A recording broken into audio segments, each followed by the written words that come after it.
Imagine and spend your coins on a shiny aquarium full of rare fish, decorated with everything you ever wanted, only to discover one day that it's suddenly emptied. No warning, no negotiation. The fish you fed every day have simply disappeared. It's as if the tank's owner pulled the plug and sent the entire school down the drain. This is the shock millions of cats in Catropolis are feeling, paying dearly for something that, out of nowhere, can be turned off. The most absurd thing is that this isn't a mistake or an accident. It's part of the rules hidden in the contract. The aquarium was never really yours. You only had temporary permission to swim in it. When the company decides the party's over, all your investment turns into invisible thorns. The fish you thought was yours has actually always been trapped in the clutches of whoever controls the tank. And it is at this point that the question arises that no one can ignore.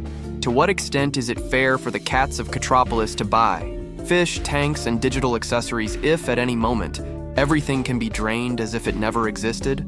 The so-called Stop Killing Games movement was born precisely from this revolt against empty tanks. In Catropolis, when a game goes offline, it's not just servers that go down, it's entire aquariums of digital fish that disappear overnight. Imagine spending years caring for a school of fish, training, feeding, and buying new decorations, and then one day the tank's owner simply announces he's cutting off the power. Suddenly, all the effort, all the investment, and all the fun goes up in smoke. And it's not just a metaphor. In 2025, games like Skyforge and even the trendy Ember Swordware pulled down the drain without mercy. And on the horizon, we already know that Anthem will suffer the same fate in 2026. They are digital memories transformed into nothingness. One click, and an entire aquarium disappears. The Stop Killing Games movement proposes a simple but powerful rule. If a digital aquarium has been sold, it cannot be destroyed without leaving at least one way for the cats to continue swimming in it. This may be offline or with the basic features preserved, but the idea is clear. Stop treating the cats as temporary visitors and start respecting them as the rightful owners of what they purchased. Catropolis's businesses, of course, react with suspicion.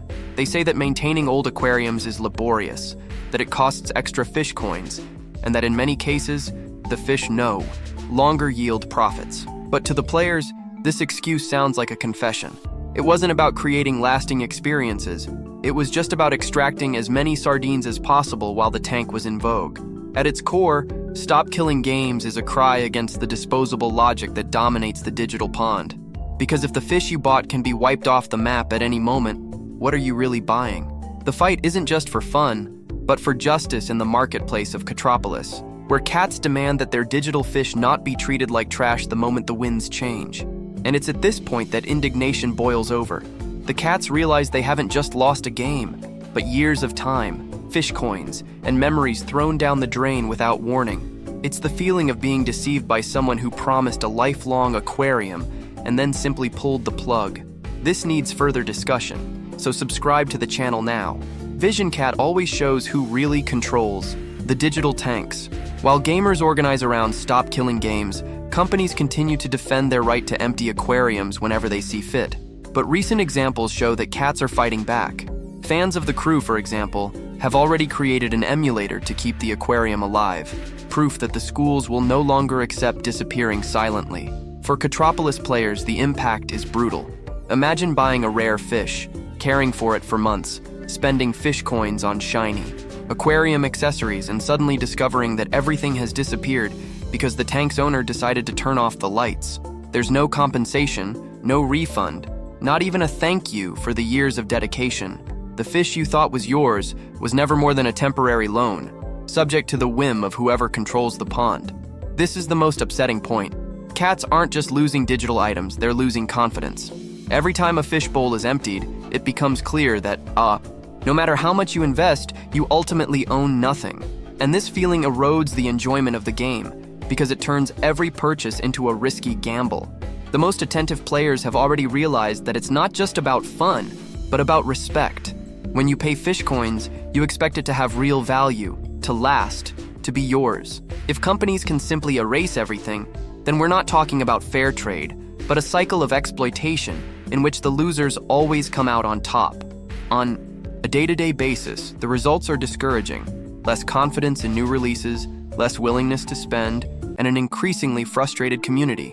After all, what's the point of buying new fish if they can disappear overnight? While players watch their fish disappear, the ones who really profit from this catch are the studios that control the tanks. They profit while the game is booming, selling digital fish, accessories, and promises of endless fun. When the tide goes out, they simply shut down the tank and move on to the next one, leaving the fishermen empty-handed. The cycle is cruel. Companies accumulate shoals of fish coins while players accumulate frustration. It's a game of unequal sums, where the tank owners always win and the common swimmers end up with fish bones on their plates. What begins as a disconnected aquarium here and an empty one there soon turns into a domino effect that threatens the entire Catropolis pond. When players realize the fish they buy could disappear overnight, confidence plummets. Less confidence means less willingness to spend, less investment in new games, and, in the long run, a poorer pond, where creativity dries up along with the fish coins that cease to circulate. Studios may believe they're simply closing business cycles, but in reality, they're digging their own hole. A pond without trust doesn't sustain large schools of fish for long. Players stop swimming in these tanks, migrate to other ports, or simply abandon the practice of spending on digital fish. And when the base of the school begins to disappear, even the largest luxury tanks are left empty, with no one to admire their finery. The moral is clear: killing games is much more than shutting down servers. It's eroding the relationship between creators and consumers. It's turning every fish sold into a broken promise. Catropolis must decide whether it will continue to accept its aquariums being treated as disposable, or whether it will demand that respect. For the player be the new rule of the pond. Because in the end, the question that remains is not about the past of the games that have already passed, but about the future. If the lake continues to dry up at this rate, will there be any fish for future generations to swim in? And if you want to understand more about how the tank owners manipulate Catropolis, click on the next video that's appearing on the screen. VisionCat will show you everything.